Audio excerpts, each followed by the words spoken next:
ये शीतकाल के शयन समय को पद है। बहुत सुंदर पद है। माई सांवरो जवते दृष्टि पर्यो। एक गोपी या को पहली बार कन्हैया के दर्शन भये हैं, ठाकुर जी के दर्शन भये हैं, वो अपनी माई से जाके कह रही है, अपनी मैया से जाके कह रही है कि माईरी सांवरो जबते दृष्टि पर्यो।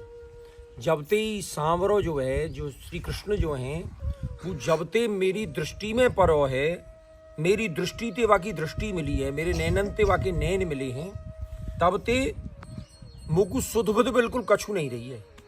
वेश किशोर श्याम घन सुंदर, अंग अंग प्रेम भर्यो। और कैसो सुंदर व सांवरे को स्वरूप है कि वेश किशोर, किशोरावस्था को वेश उनने धारण कर रखो है, और श्याम घन सुंदर। और कैसे सुंदर हैं वो, जैसे श्याम के हैं काले थे और घन के हैं बादल थे। जैसे काले बादलन को जो स्वरूप रहे, ऐसा सुंदर उनका स्वरूप है। और अंग अंग प्रेम भर्यो, और उनके अंग प्रत्यंग में प्रेम जो है वो भरो है। अब अंग अंग में जो प्रेम भरो है, वो गोपी को कैसे दिख रहे हो? तो यहां समझने की बात यह है कि जब अंग प्रत्यंग में प्रेम की अभिलाषा हुए, प्रेम की भावना हुए, तो वह को सौंदर्य एक अलग तरह से निखर के आवे। और वो गोपी को निहारवे ते समझ में आ रही है कि ठाकुर जी के जो कपोल हैं वे प्रेम के वजह से लालिमा युक्त हो रहे हैं। ठाकुर जी के जो नेत्र हैं वो प्रेम की वजह से सजल हो रहे हैं। ठाकुर जी की जो दृष्टि है वो प्रेम की वजह से बाकी है रही है। ठाकुर जी के जो मुखारविंद है वह पे एक अलग ही एक मुस्कान है। ये सब अंग अंग में जो प्रेम भरे रहवे की जो प्रत्याशा, जो तिखवे में जो चीज दिखे, वो है अंग अंग प्रेम भरे। और टेढ़ी पाग लटक रही बाम भाग।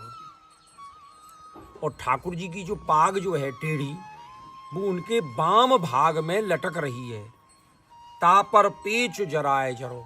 और वह पाग के ऊपर एक बहुत सुंदर जड़ाव को, पेच जो है, फूल जो है, वो जड़ रहे हो है।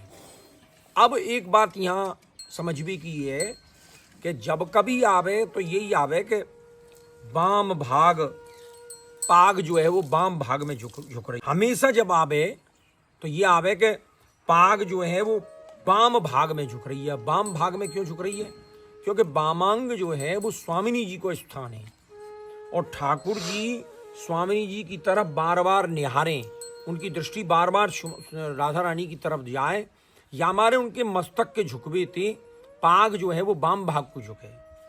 तो बाम भाग तापर पेच जराए जरो, साजे बागे रस अनुरागे। और ठाकुर जी ने बागो धारण कर रखो है। बागे में ठाकुर जी बड़े भारी सुसज्जित हो रहे हैं, सज रहे हैं। और रस अनुरागे, और ठाकुर जी प्रेम और आनंद के रस में अनुरागे माने भीगे हुए हैं। और मनमथ मान हरियो।